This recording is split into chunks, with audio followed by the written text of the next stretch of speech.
दोस्तों, welcome to our YouTube channel code board में। ये हमारा पाइथन के रिलेटेड 28 ट्यूटोरियल है और इस वीडियो में आप लॉजिकल ऑपरेटर्स के बारे में सीखेंगे।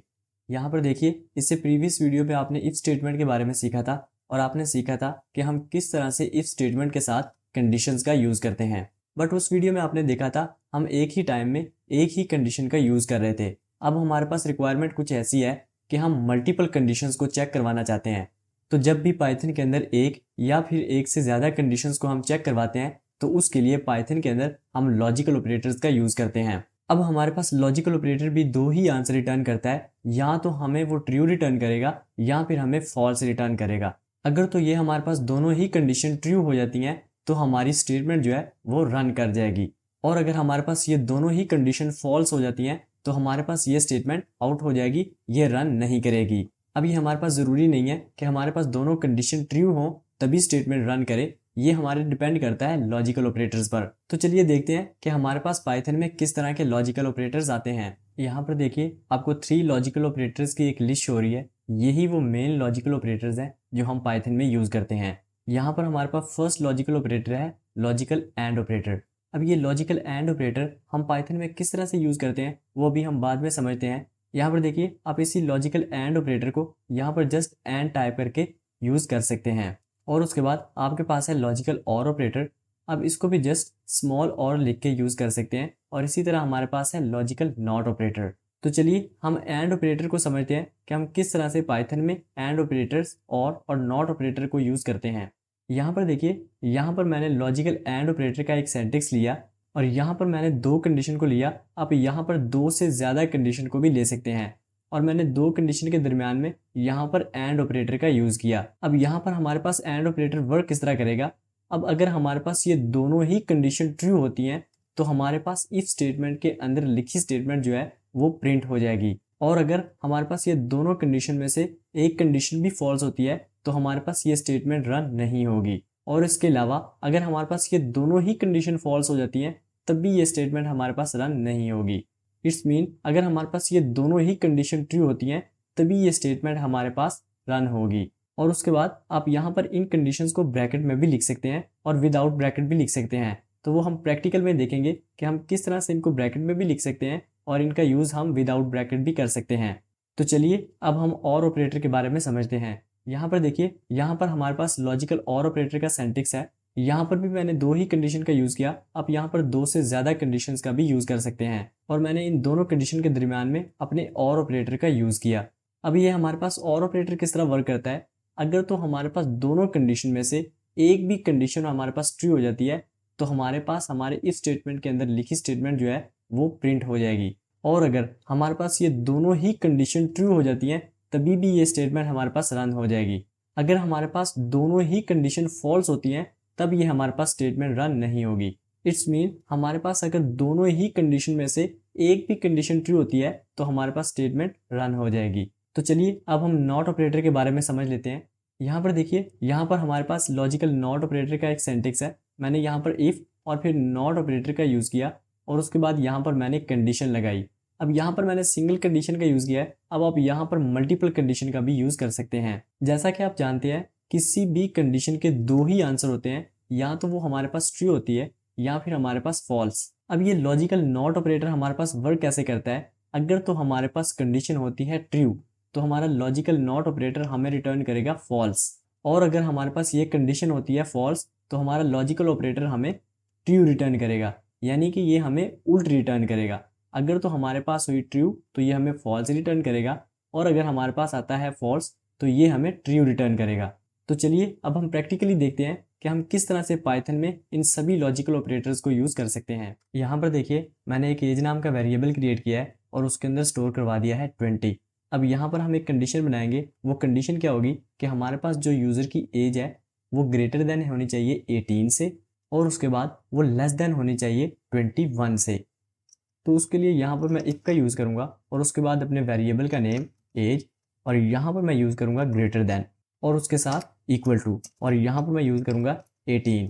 यहाँ पर मैं अपने एंड ऑपरेटर का यूज़ करूँगा। उसके लिए जस्ट मैं यहाँ पर एंड टाइप करूँगा और उसके बाद मैं फिर से यहाँ पर अपने वेरिएबल का नेम और यहाँ पर लेस देन इक्वल टू 21 और उसके बाद सेमी कॉलन। अब यहाँ पर हमारे पास एक कंडीशन बन चुकी है कि हमारे पास यूज़र की जो एज है वो यहाँ तो 18 होनी चाहिए या फिर 18 से बड़ी होनी चाहिए, और उसके बाद वो एज जो है वो 21 या फिर 21 से छोटी होनी चाहिए। तभी ही हमारे पास इफ स्टेटमेंट के अंदर लिखी हुई जो स्टेटमेंट है वो प्रिंट होगी। तो उसके लिए मैं यहाँ पर एक स्टेटमेंट प्रिंट करवाता हूँ, प्रिंट, और यहाँ पर मैं टाइप करता हूँ यू आर एलिजिबल। तो चलिए अब हम इसके आउटपुट को देखते हैं। यहाँ पर देखिए हमारी आउटपुट बिल्कुल ठीक शो हो रही है, यू आर एलिजिबल, क्योंकि हमारे पास ये दोनों ही कंडीशन ट्रू हो रही है। यहाँ पर देखिए हमारे पास यूज़र की एज है 20, तो हमारे पास जो एज है वो 18 से ग्रेटर है और उसके बाद वो 21 से छोटी है, इसलिए हमारे पास दोनों ही कंडीशन ट्रू हुई और हमारे पास आउटपुट में आ रहा है यू आर एलिजिबल। अब यहाँ पर देखिए अगर मैं इसी एज को 20 से 25 करता हूँ, अब आप इसके आउटपुट को देखिएगा। यहाँ पर आप देख सकते हैं हमें कुछ भी शो नहीं हो रहा, इट्स मीन हमारे पास जो कंडीशन है वो फॉल्स हो चुकी है। यहाँ पर देखिए हमारे पास जो एज है वो ग्रेटर देन होनी चाहिए 18 से। हमारे पास एक कंडीशन तो ट्रू है क्योंकि हमारे पास एज है 25, तो ये हमारे पास 18 से बड़ी है। लेकिन आप यहाँ पर देखिए हमारे पास जो एज है वो 21 या फिर 21 से छोटी होनी चाहिए, लेकिन अब हमारे पास एज जो है वो 21 से बड़ी है, तो इसलिए हमारे पास ये कंडीशन जो है वो फॉल्स हो जाती है, जिसकी वजह से हमारे पास फॉल्स रिटर्न शो हो रहा है। तो इस तरह से हम एंड ऑपरेटर का यूज़ करते हैं। अगर हमारे पास दोनों ही कंडीशन ट्रू होगी तभी हमारे पास ये स्टेटमेंट जो है वो प्रिंट होगी। तो चलिए अब हम और ऑपरेटर को समझ लेते हैं। तो उसके लिए जस्ट मैं यहाँ पर एंड को रिप्लेस करवा दूंगा और के साथ। यहाँ पर आप इसके आउटपुट को देखिएगा। अब यहाँ पर देख सकते हैं हमारे पास आउटपुट शो हो रही है यू आर एलिजिबल, यानी कि हमारे पास ये जो कंडीशन है वो ट्रू हो चुकी है, इसीलिए ये हमारे पास स्टेटमेंट प्रिंट हो रही है। अब आप यहाँ पर देखिए ये और ऑपरेटर हमारे पास वर्क किस तरह कर रहा है। यहाँ पर हमारे पास एज जो है वो ग्रेटर देन होनी चाहिए 18 से, जो कि हमारे पास 18 से ग्रेटर ही है, और हमारे पास वो लेस देन होनी चाहिए 21 से। यहाँ पर हमारे पास एक कंडीशन जो है वो ट्रू है और एक ही कंडीशन हमारे पास है फॉल्स। तो हम ये कंसेप्ट में सीख चुके हैं कि अगर हमारे पास दोनों कंडीशन में से एक भी कंडीशन हमारे पास ट्रू होती है तो और हमें ट्रू ही रिटर्न करता है, इसीलिए हमारे पास ये स्टेटमेंट जो है वो प्रिंट हो रही है। और इसके अलावा जैसा कि मैंने आपको बताया था कि आप इन कंडीशंस को ब्रैकेट में भी लिख सकते हैं। तो यहाँ पर देखिए अगर मैं यहाँ पर ब्रैकेट का यूज़ करता हूँ यहाँ पर, और उसके बाद यहाँ पर मैं स्टार्टिंग में दे देता हूँ।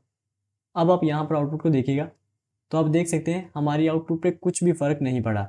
तो आप अपनी कंडीशन को ब्रैकेट में भी लिख सकते हैं और विदाउट ब्रैकेट भी लिख सकते हैं। तो चलिए अब हम अपने लॉजिकल नॉट ऑपरेटर को समझ लेते हैं।